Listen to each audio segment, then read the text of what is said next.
Disclaimer, I will pronounce probably most of these names wrong or different to how you pronounce them. You don't need to point it out. I will pronounce them wrong. It's inevitable. Just get it out of the way. Probably still gonna see millions of comments about it, but still.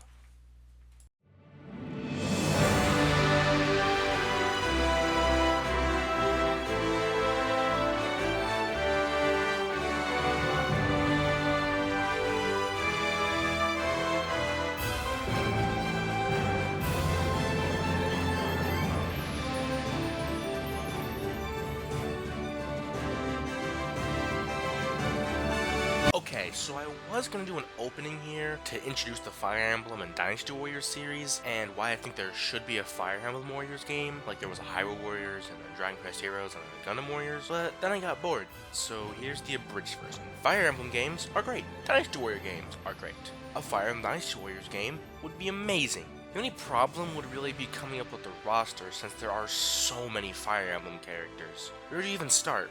There are the obvious ones like the lords and the villains, but then you take into account the fact that some of the games never been released outside of Japan, and that the support system wasn't really that big in the older games, so a lot of the characters don't have much development to them outside of their introduction. So I decided to take it upon myself to make a roster of characters that I think would be great for this non-existent game that doesn't exist and might never even exist. But first, a disclaimer. I have never played any of the Fire Emblem games released in only Japan, other than Binding Sword of Sealing Blades, nor have I played Sacred Stones or Shadow Dragon, so some of the earlier games might not have a lot of characters or any reason behind them being here other than because main character, so I'm sorry about that. Plus, those games would probably be shafted anyway because they would only appeal to an audience in Japan and some of the more hardcore fans. So I'm sorry some of the characters from Thracia or Genealogy are your favorite characters, but I just haven't played those games.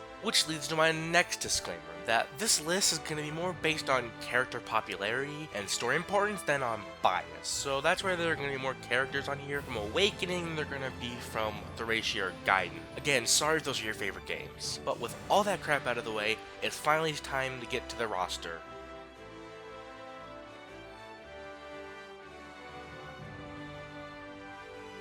So, let's go in sequential order, starting with the remake of the game that started it all, Fire Emblem Shadow Dragon. Starting with the foremost obvious characters, Marth, Jagen, Kain, and Abel. Marth because he's the face of the series, Jagen because he was the first Jagen character, Kain and Abel because they're the first Red and Green Knights / Kain and Abel of the series. Shalita because she was good enough for Tokyo Mirage Session, so she's good enough for this game too. Ninian because she's story important. Technically she was only playable in the sequel, but she's story important in this game too. Merrick and Julian, because a friend recommended them for the next game, so I decided to just put them in this one since I know they're in this one. Tiki, who I don't know if she's plot important, but I know she was good enough to be brought back in Awakening, so that's good enough to be a representative for this game.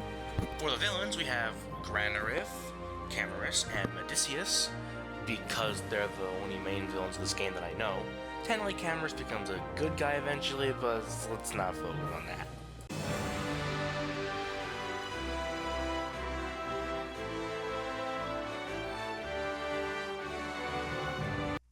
Next we have Gaiden, with the two main characters, Alm and Cecilia, because main characters, Est because legacy, along with Rolnolf and Judan, because villains.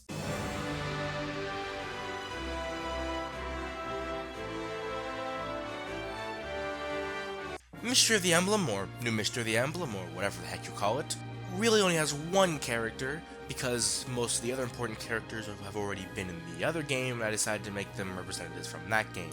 So we really only have Hardin for this one, who also was technically in the other game, but he's a villain in this game, so it's confusing. It's sequel, so just Hardin.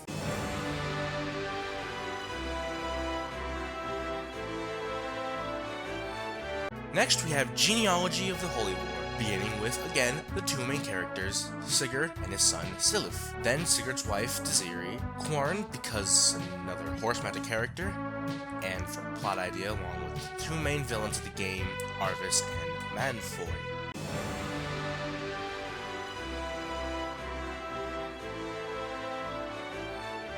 The final game before we start getting the games I've actually played is Thracia 776, with Leaf because main character, Ninian because she was in the box cover, along with the only two major villains on the Wikipedia page, Reduric and Veld.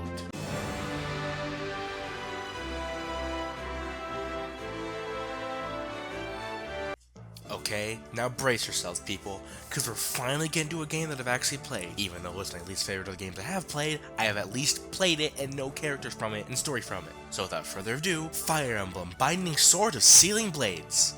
First is, obviously, our boy Roy, aka Where's Fire Emblem Lord. Next we have the second character on the box, Lena. Boris to protect Lena and have a conversation with a certain knight from Blazing Sword. Next we have Gonzalez for variety, and because he's the only playable brigand in the Fire Emblem series so far, not counting reclassing. After that there's Faye, because story importance, and because she's so cute. And then we have Sue, or Sin, because variety I guess. Cecilia, because story importance. Zephiel, because he's the main villain and a pretty good one at that. And Murdoch, because he's always protecting Zephiel.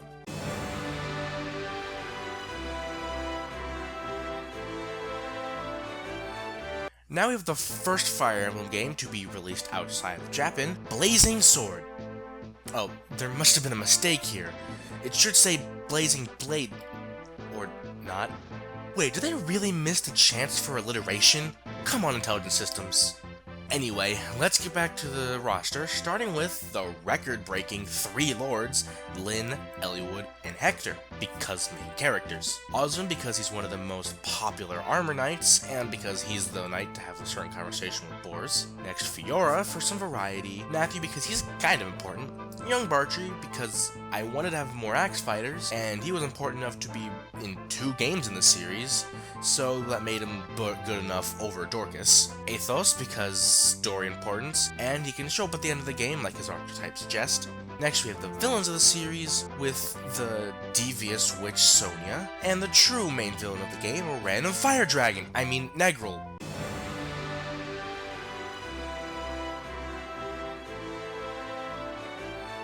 Now we go back to the games I've actually not played, although technically I've played like the first 3 chapters of the game before Tales of Symphonia and Stardew Valley took over my life. But anyway, let's move on to the characters with a big shock. The first 2 characters are the 2 main characters, Erica and Ephraim because main characters. Mirith because I think she's story important, Joshua because popularity, Rosh for variety, and Leon because main villain.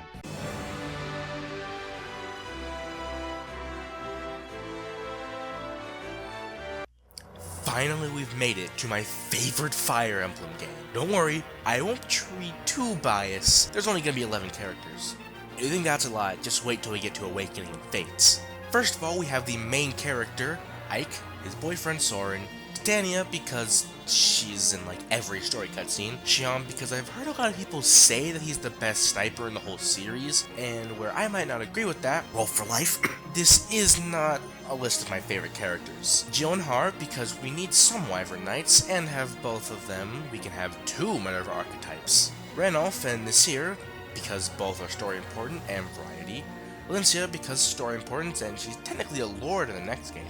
The Black Knight because he's the mother Black Knight, and Asharnid because he's the main villain.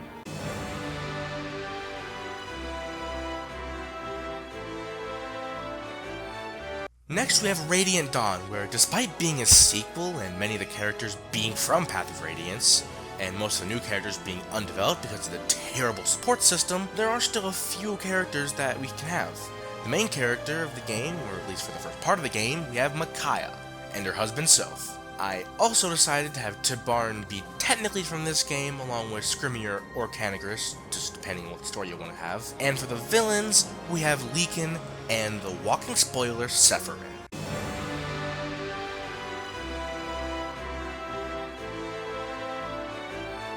Next, after skipping a few remakes, we have the Fire Emblem game that single-handedly saved the franchise, Fire Emblem Awakening!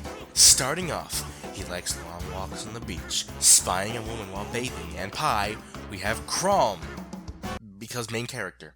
And we also have the second main character, Robin, and they can be whatever gender you really want them to be. I more prefer male for the best romantic Fire Emblem history since Fates, but you can have whoever you really want.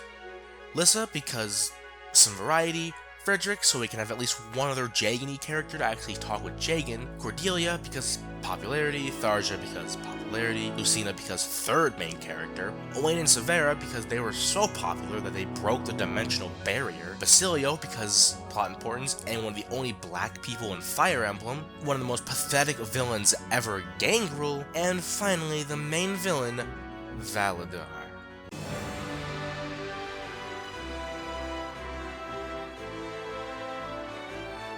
Now we have the most recent Fire Emblem game in the franchise, Fire Emblem Fates Birth Quest of Azations, or just Fates for short.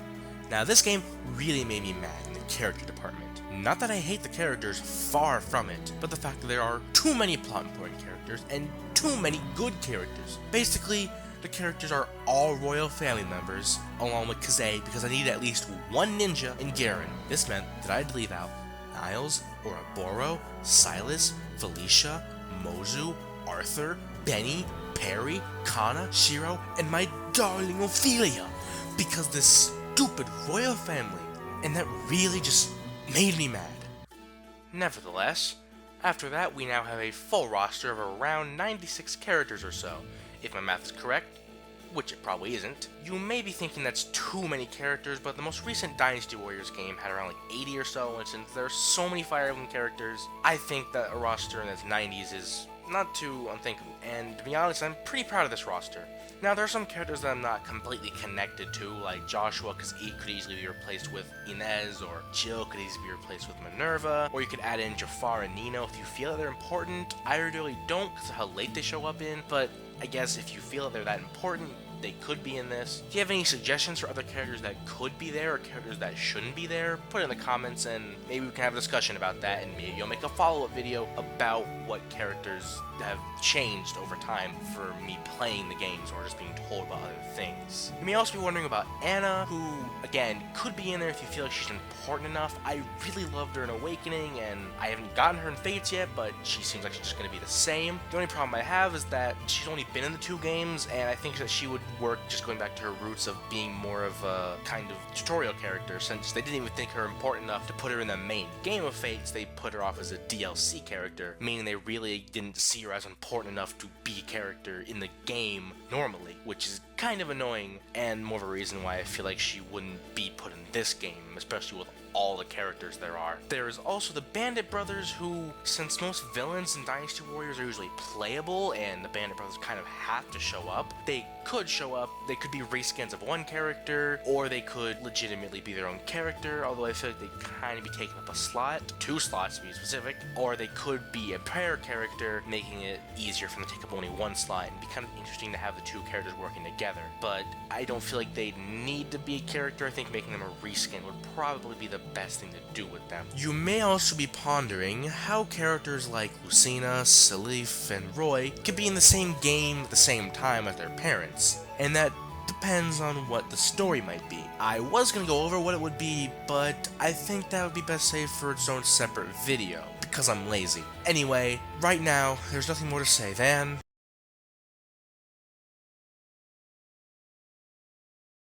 see you later.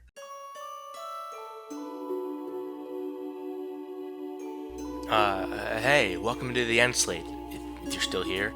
Few of my fans that might have known my channel before the rebrand might be wondering what the heck happened. Why is it no longer called Pocket Monster? Why is it now ... I won't go over the reason for the name ... because that's a bit of a personal reason. I do want to say that I just didn't like the name Pocket Monster. It was really annoying, especially when I had to log into the account at school to show off a project, and someone's like, hey, you spelled it wrong. I decided to change the name. Also might be wondering why I haven't uploaded a video in like 10 months, and well, this wasn't really supposed to be a big thing. I'm really surprised I got 147 subscribers as of now. I don't know why that's happening or how that's happening, since I haven't uploaded a video in forever.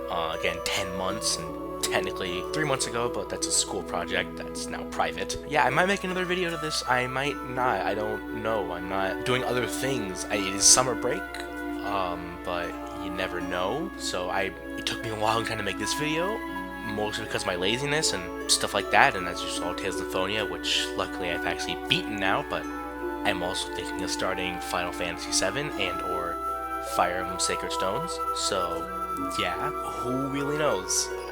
I guess, as I said earlier, bye.